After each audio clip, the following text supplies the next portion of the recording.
O programa a seguir tem classificação indicativa livre.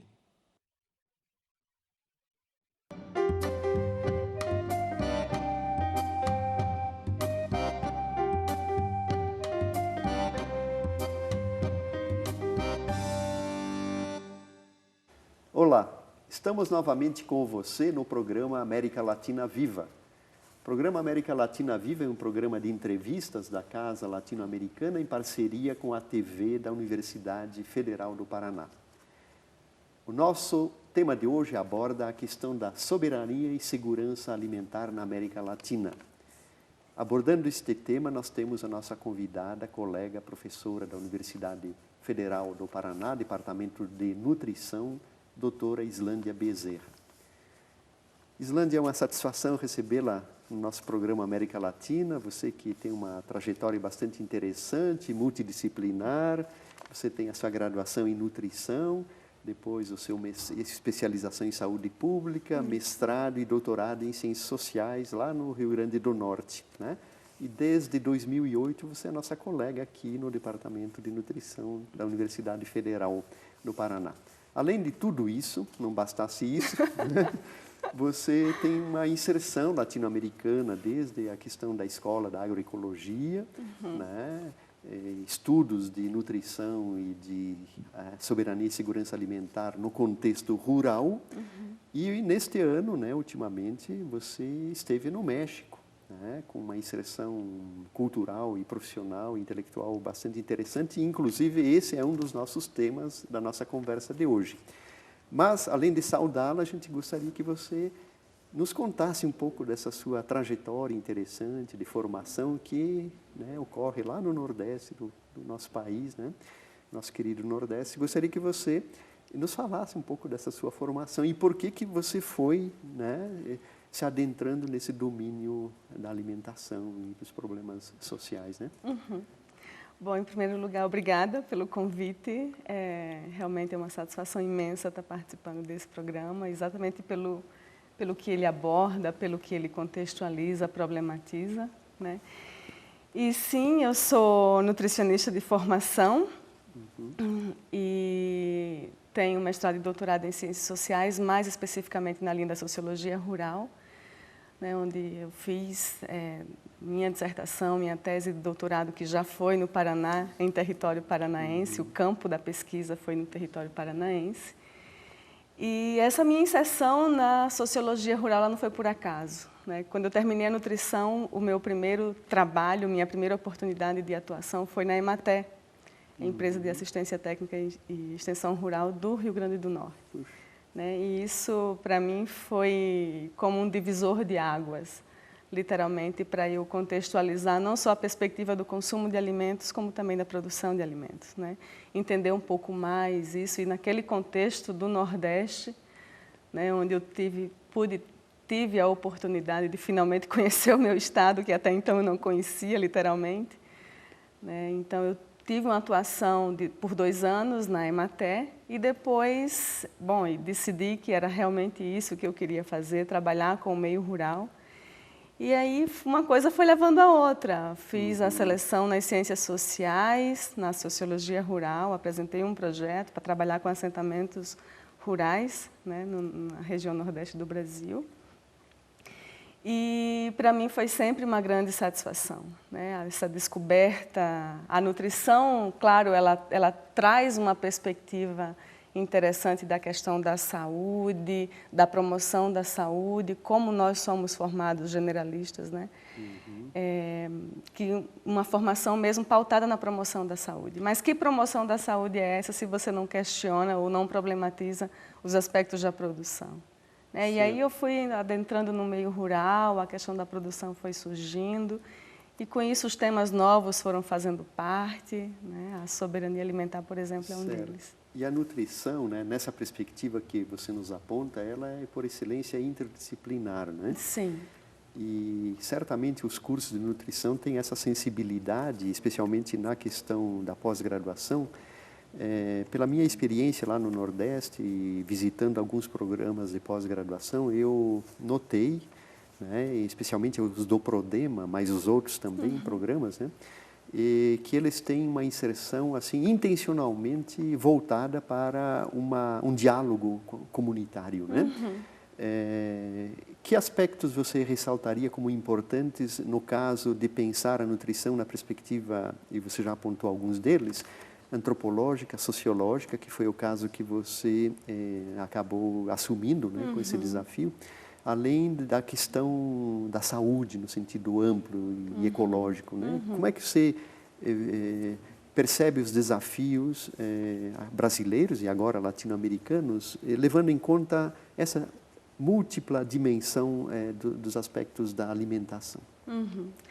Bom, essa não é uma pergunta fácil, Dimas, mas eu vou tentar um pouco trabalhar numa resposta mais objetiva, né? Porque o que acontece é que, de fato, eu fui me enveredando para as questões mais sociais, né, de produção e consumo de alimentos, só que ela se apresenta para nós, no contexto brasileiro, de uma forma muito complexa.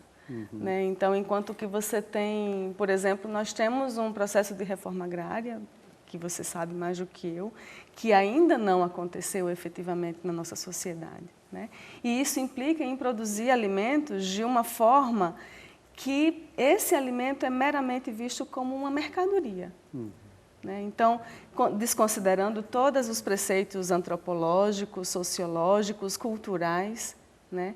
Essa produção de alimentos voltada com esse olhar, especialmente externo, de produzir para exportar, e esse abastecimento local, nacional, ele não contempla, né, essas questões de soberania mesmo. Né? Se a gente parar para pensar, os investimentos para a produção dos alimentos entre aspas, né, para exportação, eles são absurdos quando comparados com os incentivos que nós temos para a produção local e nacional de alimentos, de frutas locais, de verduras locais. Não é? Você tem sempre o alimento ele é visto numa perspectiva mercadológica, onde o lucro ele vem acima de tudo. Né? E no México, eu também pude observar isso, né? Enquanto que quando a gente sai do nosso ambiente, no caso da minha realidade do Nordeste, depois no Paraná, né, e você chega num outro país, que você tem um outro contexto, você tem outras reivindicações que não são tão diferentes, mas também elas não são exatamente iguais. Né? Por exemplo, no México, eu tive a oportunidade de acompanhar um debate muito forte sobre a questão da liberação das sementes transgênicas. E no Brasil nós não tivemos isso. Né? Quando a sociedade brasileira tomou conhecimento do que vinha a ser o transgênico, ele já estava posto. Né? Então, em 2013, nós teremos uma produção, uma colheita recorde, superior, inclusive, à dos Estados Unidos, em sementes transgênicas, milho e soja transgênico. Né? Pois é. E no México, eu tive a oportunidade de acompanhar essa mobilização social para a não permissão ou a não liberação ou a liberação controlada de sementes transgênicas, especialmente o milho, né, que é a base da alimentação mexicana. Então, eu acho que um fator importante que a gente deve considerar é exatamente que o México, como o Brasil, são vários países. Né? Então, você tem um eixo que divide a república em estados, em províncias com características muito diferentes. Nesses aspectos, né? Islândia, justamente, eu acho que é importante, né, fazer um paralelo, pelo menos nesse tema da produção alimentar, da produção familiar, né, da estrutura e da organização social e política, né, dos agricultores, né, da pequena produção social, mercantil, né, e da sua organização. O México, né, o período de 1910 a 1920 foram as grandes lutas, né, da reforma agrária e realmente o Brasil, ele depois de derrotas, né, 64 foi uma derrota, né, do movimento camponês no Brasil, mas depois com a redemocratização houve um ressurgimento da organização, né? Nós não podemos dizer que não houve avanços, né? Mas eu gostaria que você refletisse sobre esses aspectos também políticos da organização e os seus reflexos nesse domínio que se está nos trazendo para abordar a questão alimentar. Bom, isso para mim foi desculpe, uma grata surpresa, né? Eu fiquei no estado de Chiapas 7 meses. Os 7 meses que eu fiquei no México, eu fiquei no estado de Chiapas, numa das sedes dos campos da Chapingo, Universidade Autônoma de Chapingo, que, por sua vez, é uma universidade absolutamente com cursos muito voltados às questões agrárias, né? Então, você tem agronomia, agroecologia, zootecnia, todos os cursos da área de agrárias. E um dos campos está em Chiapas, exatamente no município de São Cristóbal de las Casas. E lá, nessa região, você tem um movimento muito forte, que é exatamente o Exército Zapatista, né? Que, na verdade, tem uma similitude, pelo menos na maioria das suas reivindicações, com o nosso principal movimento social, que é o MST. Então, para mim, me aproximar, né, ter essa experiência, ter contato com oficinas, eu participei de eventos, por exemplo, no Dia Internacional da Mulher, na Semana Internacional da Mulher. Em março, isso. Em março, a Universidade da Terra, a Unitierra, que é uma universidade zapatista, organizou um seminário estadual, de nível estadual, tinha pessoas de várias regiões do estado, né, de Chiapas, especialmente mulheres, onde a pauta era a contra-reforma agrária mexicana. Né? Então, ainda que tenha tido essas grandes lutas, grandes avanços, e no México houve sim uma reforma agrária, né? Eu pude ter a oportunidade de ter essa experiência, de ter esse contato. E de fato, isso quando eu participava de alguma forma e que eu me apresentava do Brasil, né, então os olhinhos das pessoas já brilham, porque de fato, mesmo que nós não tenhamos, né, avanços significativos em termos de reforma agrária, mas a gente tem um movimento forte que pauta isso na agenda pública nacional. Né, e isso, para mim, foi uma troca de experiências incrível.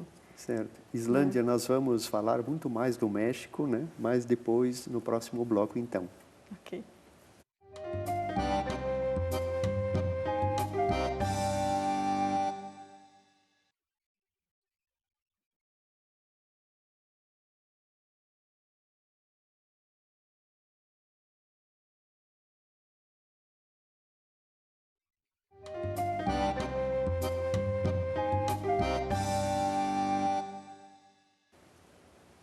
Estamos retornando com o programa América Latina Viva. O nosso tema de hoje está tratando da questão da segurança e soberania alimentar na América Latina, com a nossa convidada especial, professora Islândia Bezerra, que é professora do Departamento de Nutrição da Universidade Federal do Paraná. Então, Islândia, no primeiro bloco você nos falou um pouco da sua trajetória, sua formação, história intelectual, né, já desde o Nordeste, com o curso de nutrição, a pós-graduação em ciências sociais, depois a sua inserção aqui no Paraná, né, como professora e pesquisadora na área alimentar e nutricional. Né?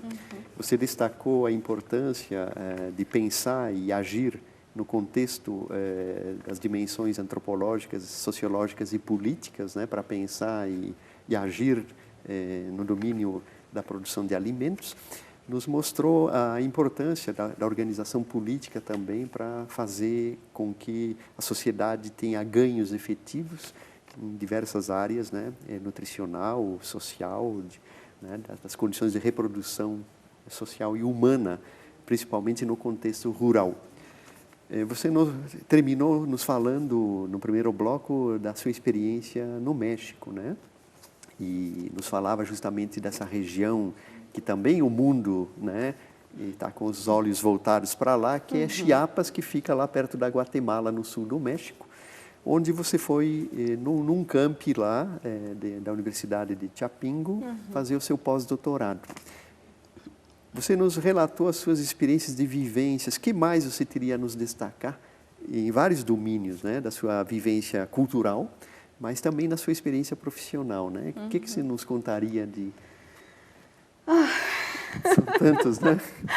Sim, de fato, foram 7 meses muito intensos, né? A verdade precisa ser dita.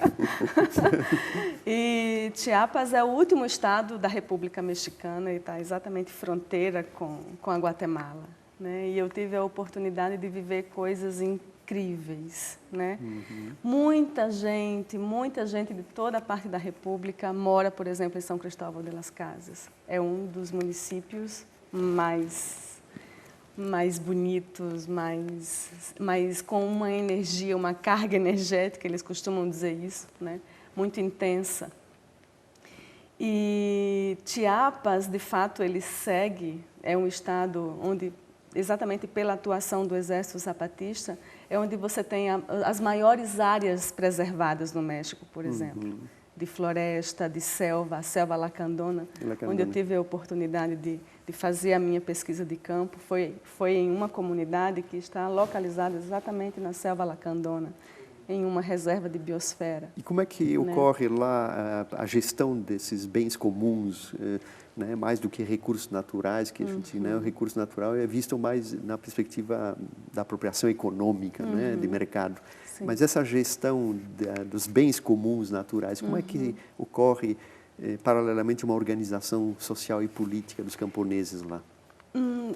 Em geral, os camponeses, que compõem as comunidades zapatistas, né, que presta essa assistência, digamos assim, ao Exército Zapatista, eles são organizados nesse sentido de preservação ambiental, mas também, mesmo que não tenha esse nome do bom viver, né, de partilha, é uma coisa muito intensa de produção de alimentos, né? Eles, politicamente, eles são muito organizados, né, em termos de comunidade, inclusive outras comunidades que fizeram parte do Exército Zapatista, que agora, né, isso, inclusive, foi uma pergunta que eu sempre fazia, né? Sim. Como que uma comunidade zapatista solicita ou reivindica a autonomia de um movimento que é autônomo?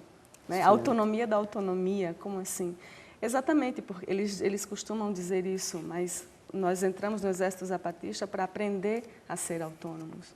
Então, agora nós queremos autonomia disso que não nos serve mais. Né, exatamente por uma série de conflitos, e aí entra tensões, as comunidades zapatistas, elas na verdade, elas possuem, que agora, em 2013, a junta, os caracóis, né, a Junta do Bom Governo, completou 10 anos. Né, nós tivemos a oportunidade de participar da festa de 10 anos dos caracóis. São 5 importantes caracóis no estado de Chiapas, e nós tivemos a oportunidade de conhecer um.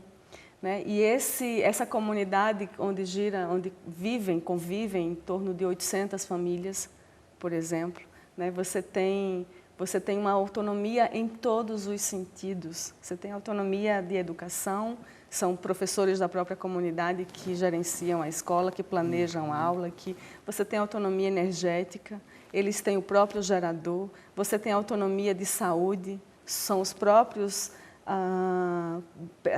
pessoas das comunidades que exercem esse papel de agentes comunitários de saúde, que são formados em algumas escolas formais, né, e voltam para a comunidade para essa atuação. Então, politicamente, existe uma organização consolidada. Né? Porém, as tensões externas, as pressões externas, elas também são muito fortes. Sim. Por exemplo, Chiapas é um dos estados, assim como Guatemala, que eu também tive a oportunidade de conhecer, é um dos estados que mais sofre com a pressão das grandes mineradoras, por exemplo. Então, você viaja pelas estradas da República Mexicana e você só viaja de ônibus, porque avião é super caro. Certo. Viajar de avião na República é impossível. Certo. Então, você viaja horas de ônibus, porque um país como o Brasil também é muito grande, ainda que nós sejamos muito maiores, certo, muito maior. E você vê, literalmente, as montanhas chorando. Né? Pela ação das mineradoras. Pela ação das mineradoras. Isso é um problema geral na América Latina, né? Na América Latina o Peru, incrível, a Bolívia, a Argentina também, o Brasil, evidentemente. Incrível, Dimas. E a questão da soberania, ela já está ameaçada por si só, por outros fatores, Mas o que mais agora está mais intenso, mais forte, é a questão das mineradoras. Inclusive, Sim. agora em outubro, a Universidade de Chapingo vai organizar em Chiapas um seminário que se chama Las Venas Abiertas de Chiapas.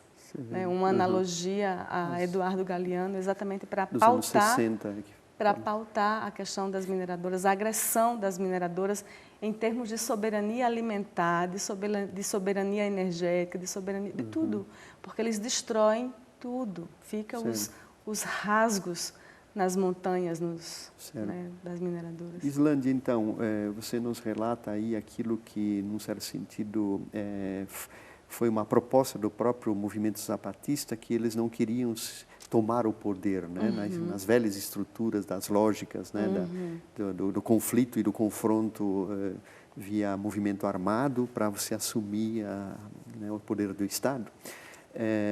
Então, você nos relata da importância desse elemento participativo comunitário.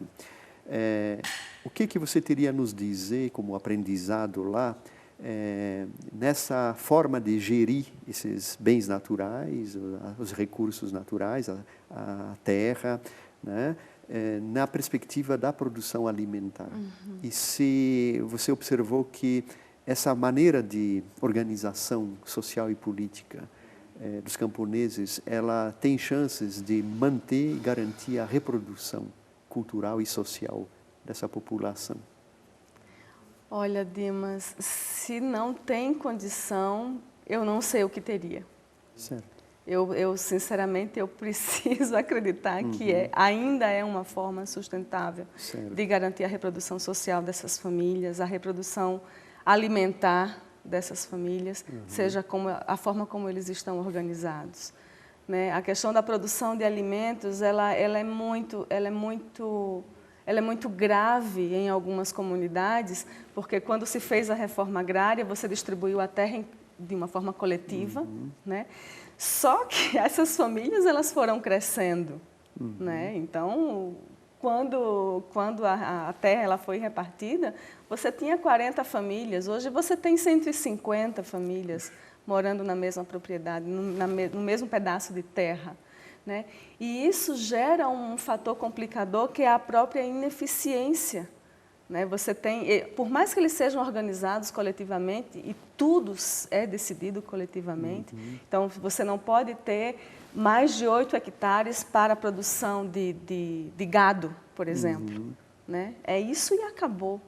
Né? Então você tem toda uma lógica de produção de alimentos, de uso dos recursos naturais, de modo que garanta a reprodução e a permanência daquelas famílias naquela faixa de terra, sabe? Ainda que existem teóricos, e aí eu tive a oportunidade de conversar com alguns deles, que dizem que não tem condição, né? Que a questão agrária no México ela não tem mais condição de seguir como está.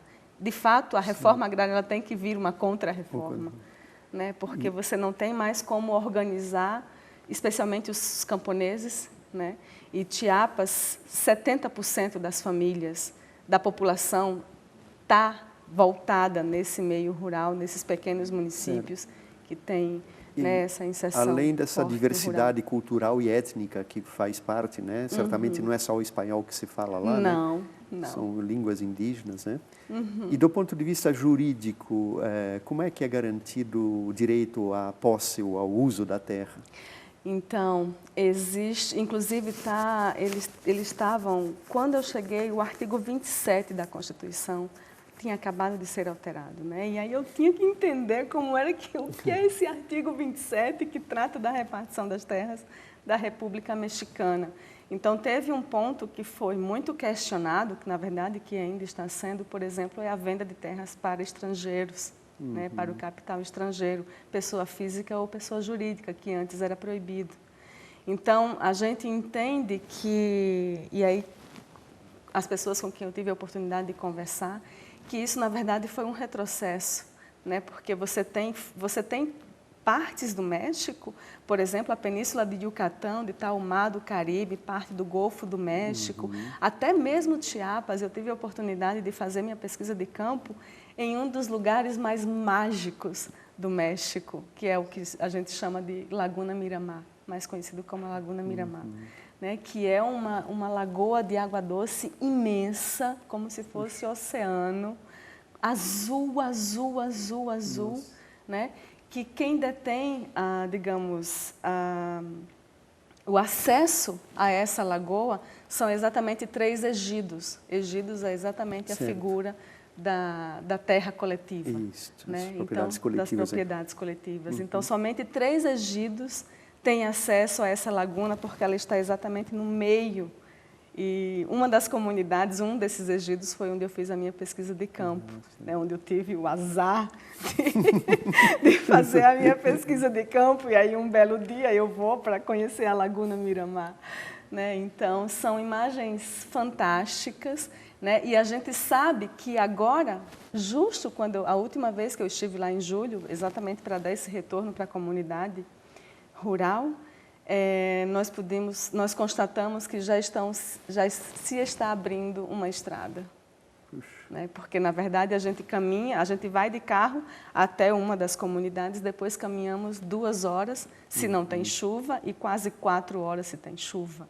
Né? E exatamente essas 2 horas caminhando, a gente observou que você já tem as demarcações de estradas, né? que vão ser abertas estradas para exatamente garantir o acesso a esse patrimônio que é a Laguna Miramar. Né? Então, a gente fica especulando, né? Mas por quê? Qual é o objetivo de se abrir essa estrada aqui? Né? Será que já existe um investimento, um resort da vida? Né? E a gente não sabe.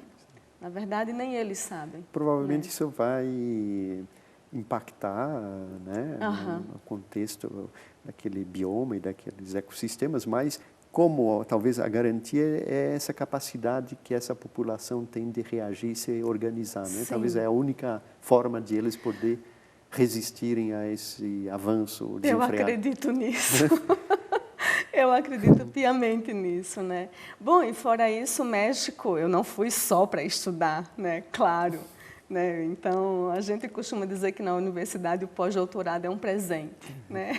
É um presente para você sair dessa rotina que deixa você meio que enlouquecida e pensar, produzir, conversar com outros Isso é um aprendizado fundamental também. Não é? E eu conheci lugares fantásticos, conheci pessoas maravilhosas, comi comidas inesquecíveis, e especialmente em Chiapas. Eu não sei, aí eu sou suspeita, né, porque eu sou uma apaixonada. Claro. Hoje eu já sou apaixonada por Chiapas. E é um lugar do México onde você toca no passado. Sabe? E você tem, como aquilo que você falou, são várias etnias. Né? Na comunidade mesmo onde eu fiz a minha pesquisa de campo, eles não falavam, os homens falavam um espanhol. Né? Em geral, todo mundo falava o tzetal. Numa comunidade vizinha se falava cholo, que são variedades da língua maia. Numa comunidade um pouquinho mais distante se falava o tzotzil. Então, você tem uma mescla milenar aí, né? Milenar, né? Que você não sabe como lidar com isso. Ok, Islândia, né? Nós teríamos muito mais, né, que conversar, inclusive você tem boas perspectivas, e isso também é um aspecto positivo de continuidade, né, de intercâmbio, né? Isso é uma coisa criativa, né, nessas experiências, né? E você já tem um projeto aí junto ao CNPq, e que nós torcemos para que dê certo, né, para ter essa continuidade de trocas fecundas, né, na América Latina. Acho que as universidades precisam disso. Sim, ojalá. Ojalá. Então, a América Latina Viva agradece, né, essa importante digamos, contribuição sua para a gente pensar a nossa América, né?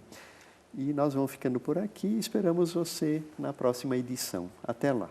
Obrigada. Obrigado, Isabel.